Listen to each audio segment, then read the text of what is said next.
Serial artist Chaitra Reddy Sun தொலைக்காட்சியில் இப்போ கயல் சீரியலில் கயல் அப்படின்ற கதாபாத்திரத்தில் நடிச்சுக்கிட்டு இருக்காங்க. இவங்களுக்கான ஃபேன் பேஸ் ரொம்ப ரொம்ப அதிகம். இவங்க சமீபத்தில் இன்டர்வியூவில் இவங்க வாழ்க்கையில் நடந்த ஒரு முக்கியமான ஒரு டிரான்சிஷன் தான் இந்த கயல் அப்படின்ற மாதிரி வந்து சொல்லியிருக்காங்க.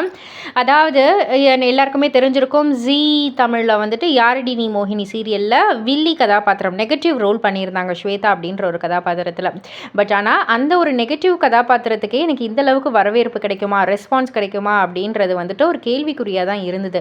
பட் ஆனால் அந்த ஒரு நெகட்டிவ் கேரக்டருக்கே வந்துட்டு எனக்கு அவ்வளோ லவ், அவ்வளோ அஃபெக்ஷன் வந்து கொடுத்தாங்க. எங்கே போனாலுமே ஸ்வேதா தானே நீங்கள் அப்படின்ற அந்த ஒரு கேரக்டர் நேமை வச்சு தான் என்னை ரெக்கக்னைஸ் பண்ணாங்க.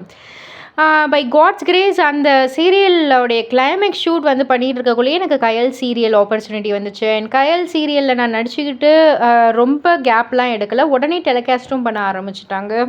ஸோ அதனால் பேக் டு பேக் அப்படின்ற மாதிரி நான் ஃபேன்ஸ் கிட்ட வந்துட்டு ஒரு கனெக்ஷன்லேயே தான் இருந்தேன்.